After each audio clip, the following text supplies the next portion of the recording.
특별히 이 아비뇽 유수에 대해서, 여러분 아비뇽도 정말 아름다운 도시죠. 그렇죠, 유 장로님? 굉장히 아름다운 도시인데 여러분들이 이렇게 저희 간사들이 저한테 이렇게 얘기했어요. 선교사님 재밌게 막 꼬셔야 된다. 그래야 사람들이 갈 마음을 갖는다. 그래서 제가 지금 막 여러분들을 유혹하느라고 평소 없었던 멘트를 자꾸 놓고 있습니다. 여러분 아비뇽만 가는 줄 아세요? 우리가 아비뇽을 가기 위해서는 여러분이 얘기하는 그 프로방스 지방을 지나야 됩니다. 깐, 니스 뭐 이런 데 다 우리는 거쳐서 아비뇽을 가야 되고요. 뭐 요딴 멘트가 여러분들을 굉장히 유혹한다 얘기를 하더라고요. 안 하던 멘트 하니까 입이 마릅니다.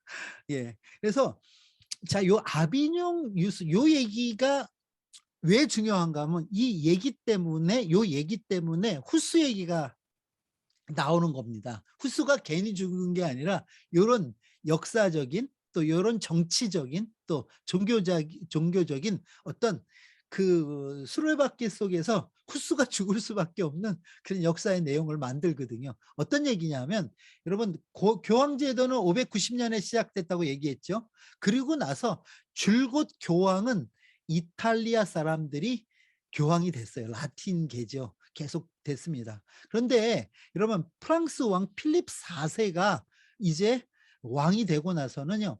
이제 왜 교황은 이탈리 사람이 해야 돼? 이러면 지금 여러분 왕권은 어디가 잡고 있냐면 프랑크 왕 쪽, 프랑스에서 잡고 있는데 교황은 이태리 사람이 하거든요. 이거는 왠지 자기 마음에 들지 않아요.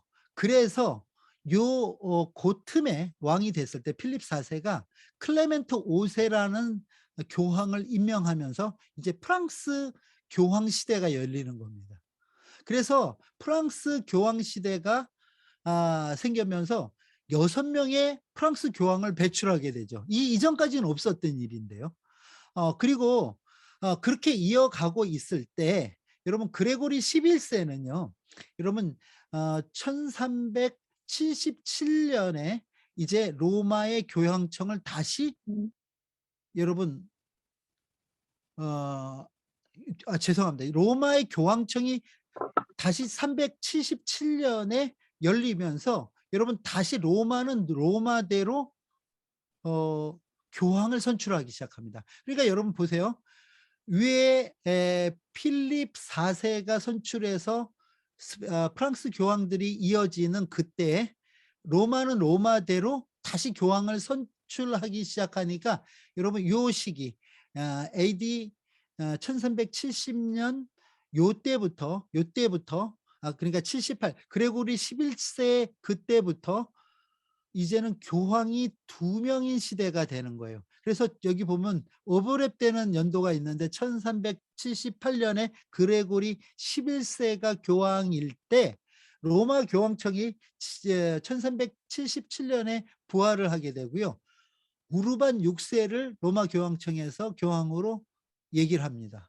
임명을 합니다. 그렇게 되니까 1878년부터는 교황이 하나는 프랑스 교황, 하나는 로마 교황으로 둘로 나뉘게 돼서 그 대를 대대로 이어가죠. 클레멘트 7세, 베네딕트 13세에 이어지는 프랑스 교황이 이어가는가 하면 우르반 6세, 보니파세 9세, 그다음에 이노센트 7세로 이어지는 이 로마에서 선출한 교황이 이탈리아에서 선출한 교황이 두 명씩 계속 가는 거예요.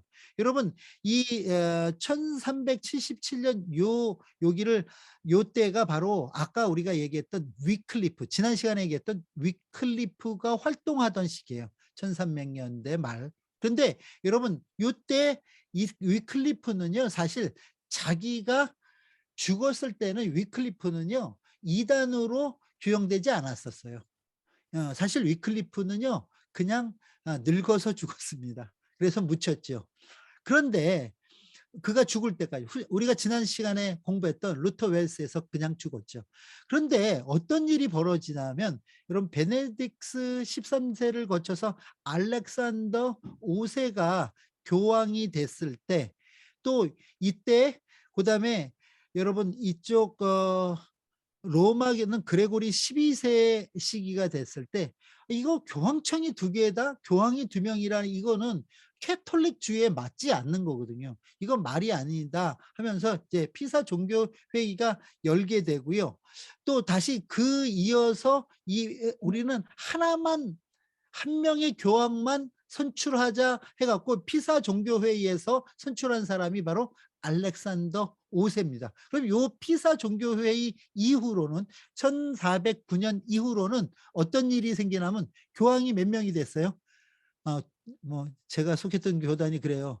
두 교단이 한 교단 될래다가 지금 4개, 5개로 나뉘었다고 그랬는데 여기가 그런 꼴이 된 거예요. 교황 둘을 하나로 만들자 했다가 교황이 3개가 됐어요. 무슨 얘기냐? 피사 종교회의에서 통합교황 1명, 아니야 우린 기양할 거야 했던 아비뇽 교황, 여러분 로마 교황, 이렇게. 이 얘기는 무슨 얘기냐면 교권이 땅에 떨어질 대로 떨어졌다는 겁니다. 교황은 1명이어야 맞아요. 그들의 논리로 되면. 왜냐하면 베드로의 후예니까. 그런데 교황이 3명까지 가는 지경이 되고요. 그 이후에 이어서 요한 23세가 교황의 직을 이룹니다.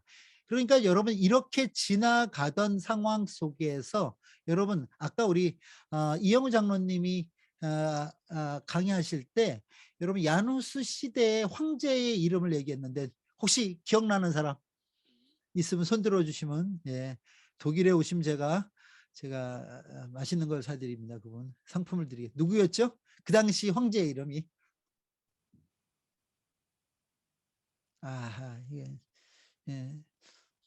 이영우 장로님이 슬퍼하십니다. 내가 그렇게 목이 털어져라 얘기했는데 황제 이름을 기억도 못하고. 예, 제가 얘기하겠습니다. 시간상. 누군가 하면 지그문트라는 왕이었어요. 지그문트. 예, 이 지그문트가 이렇게 놔뒀다가는 안 되겠어요. 그래서 지그문트가 콘스탄츠 공의회, 종교회의라고도 하는 공의회를 개최합니다. 이 콘스탄츠는 지금의 독일과 스위스 국경에 있는 도시고요. 이 보덴호를 끼고 있어서 정말 아름다운 도시입니다. 제가 좋아하는 유럽 3대 도시 중에 하나고요. 호수의 도시, 호반의 도시죠. 이 콘스탄츠로 각 지역의 주교 또 봉건 왕주 다 모이게 하는 거죠. 그때 이 콘스탄츠 공회는 1414년에 일어나게 되고요.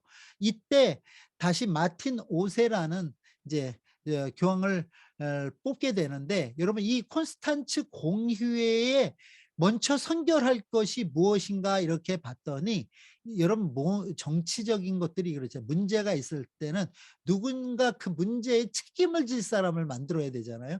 그런데 이들이 내세운 게 사실 정치적인 문제였고요. 자기들이 지금 교황권 갖고 싸우고 있는 이 문제였는데 이 문제를 누구에게 그 화살을 돌렸나 하면 당시 이단이었던 이단으로 이야기되고 있던 우리가 오늘 공부했던 얀 후스에게 돌립니다. 그래서 얀 후스에게 통첩을 보내죠. 너 와서 있잖아. 뭘 했냐면 네가 얘기하는 그 학설에 대해서 얘기해. 오면 모든 신문을 보장해 줄 거야. 너 오며 가면 모든 거 다 우리가 책임져 줄 테니까 일단 공회에 나와서 네 입장을 좀 얘기해 줄래? 하고 누구를 소환하냐면 얀 후스를 콘스탄츠로 소환합니다. 사실 굉장히 먼 길이고요. 그 길을 얀 후스는 순진했다고 얘기해야 되나? 그 길을 옵니다. 그리고 와서 오자마자 그를 감금하고요. 회유하기 시작하죠. 아까 우리가 들었듯이 회유하기 시작하는 게 뭐냐면 야, 네 학설을 네가 너의 생각을 다 좀 철회해 하고 얘기합니다. 그런데 야누스가 끝까지 그 학설을 철회하지 않으니까 이단으로 규정되고 근데 왜 얘가 이 모양이 됐지? 왜 이렇게 된 거야? 도대체 얘는 이런 사상을 어디서 가졌어? 하다 보니까 누가 나오나 하면 바로 이 얀 후스가 위클리프파였다는 걸 알죠. 그래서 이때 여러분 얀 후스와 위클리프를 이단으로 규정하게 됩니다. 그래서 얀 후스는 그 자리에서 잡아서 화형을 시켜버리고요. 위클리프는 그 후에 우리가 지난 시간 배웠듯이 이 위클리프의 그 묘를 파서 부관참시라고 그랬죠. 그 시신의 잔해들을 다시 불회라 화형시키는 일을 하는 것이 바로 1415년의 일이었습니다. 자, 그것이 바로 콘스탄츠 공유였어요. 그러니까 여러분 요 얘기만 여러분이 들어봐도 알겠지만 지금 얼만큼 교권은 교권대로 땅에 떨어져 있었고, 그다음에 뿐만 아니라 왕권과 교권이 그 다툼을 이루던 그런 혼탁한 시대가 바로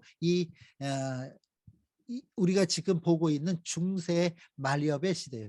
그래서 우리가 보듯이 야누스, 위클리프의 그 끄트머리, 그다음에 야누스 시절, 여기가 우리가 보는 지금 중세 이제 말엽으로 가면서 한 명 한 명 개혁전 개혁자들이 드러나고요. 이제 1450년대에 가서는 피렌체 개혁자인 사보나롤라까지 이렇게 나타나는 걸 봅니다. 자, 이게 개혁전 개혁자인 얘기고요. 자, 우리가 오늘 공부해야 될 도시 세 군데는 첫 번째로 먼저는 이제 후시넥입니다. 후시넥은 얀 후스의 고향이기도 하고요. 여러분, 제가 이 왼쪽에 있는 거 저도 직직인데요. 이 후시넥 그 야누스 박물관 앞에 있는 버스 정류장 표지판을 제가 찍어서 캡처해 갖고 지금 여기 가운데 있는 그 모습이 후스의 모습입니다. 후스의 요 얘기인데 우리 한번 여러분 큰 소리로 한번 읽어 주시겠습니까? 어렸을 때 이 후시넥에서 태어났어요. 정말 시골이에요. 저희들이 지금 차를 갖고 가도 프라하에서 한 남서쪽으로 한 2시간 이상 이렇게 달려가야나 있는 아주 시골 마을이고, 지금 가도요. 거기서 제일 큰 건물이라고 할 게 교회당하고 이 야누스 박물관 정도가 있습니다. 예. 좀 누가 마이크 키시고요. 한번 읽어 주시겠습니까? 좀 읽어 주십시오.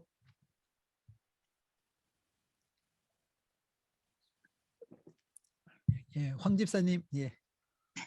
나는 어렸을 때 빨리 사제가 되어 좋은 집에 살며 화려한 옷을 입고 사람들의 존경을 받으려 했다. 그러나 성경을 알게 되면서 그것이 얼마나 악한 욕망이니 알았다. 야누스. 예.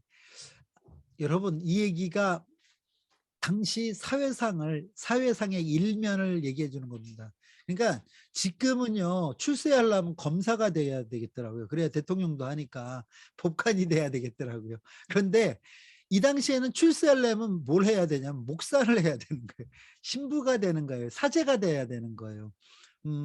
여러분, 저는 깜짝 놀랐던 게 베르츠부르츠의 그 사제관 레지던스라는 데를 가면은요, 와, 진짜 이렇게 화려한 데서 이렇게 화려한 가구들을 가지고 천장은 다 프레소코하고 뭐 이런 데서 살았는가 할 정도로 당시 사제들은 엄청난 권력과 부와 모든 것을 가졌어요. 그러니까 이 후시넥에서 태어난 야누스라는 사람도 이런 생각을 한 거죠. 어렸을 때 너무 찢어지게 가난해요. 지금 우리가 가보지만 여러분, 여기에 있는 게 이게 마을에 있는 가장 큰 건물 교회고요. 여기 야누스를 뭐라고 부르냐면 미스터라고 그랬는데, 이게 무슨 뜻이냐면 마이스터, 뭐예요? 순교자란 뜻입니다. 그래서 지금 체코는 야누스를 종교 개혁가라 부르지 않고 순교자라고 부릅니다. 순교자 야누스의 집이라고 이렇게 돼 있는데 1369년 그 집 앞에 편말인데 요게 집인데요. 요거는 지금 잘 정리해 놔서 이렇게 요 정도죠. 직접 들어가 보면 거의 동굴 같은 그런 집에서 있었어요. 이 어린 후스의 꿈은 이 도시를 탈피해서 저 프라하 큰 도시에 가서 뭐가요? 나도 빨리 사제가 돼서 좋은 옷 입고 맛있는 거 먹고 좋은 집에서 사는 게 꿈이었을 그런 이 동네도요. 지금 뭐 후스의 동상 정도 있고요. 여기 여름에 가야 여기를 가봅니다. 우리가 겨울에 갔던 팀들은 못 들어오고, 여기 이 박물관을 4월에서 10월 사이에만 열어요. 그래서 우리 유남옥 장로님은 다녀오셨습니다. 그런데 다른 분들은 여기 갔다 온 분이 여기는 누가 계시나 모르겠어요. 왜냐면 그때 저희는 모르고 갔는데 이번에 겨울철에 한번 또 가야지 하고 갔더니 문이 닫혀져 있더라고요. 동절기에는 문을 안 연 그런 곳이기도 합니다. 예, 자랑스럽습니다. 맨 앞에 앉아 계시고요. 이 사진 뺏기 제가 사용할 수 없는 게 여기 이렇게 자랑스럽게 들어가 계신 분은 저분들밖에 없습니다. 그래서 너무 잘 해놨어요. 근데 사실 동네는 전혀 볼 게 없는데 이 야누스 박물관 하나 만을 위해서 갈만하다 하는 곳이 후시넥이라는 동네입니다.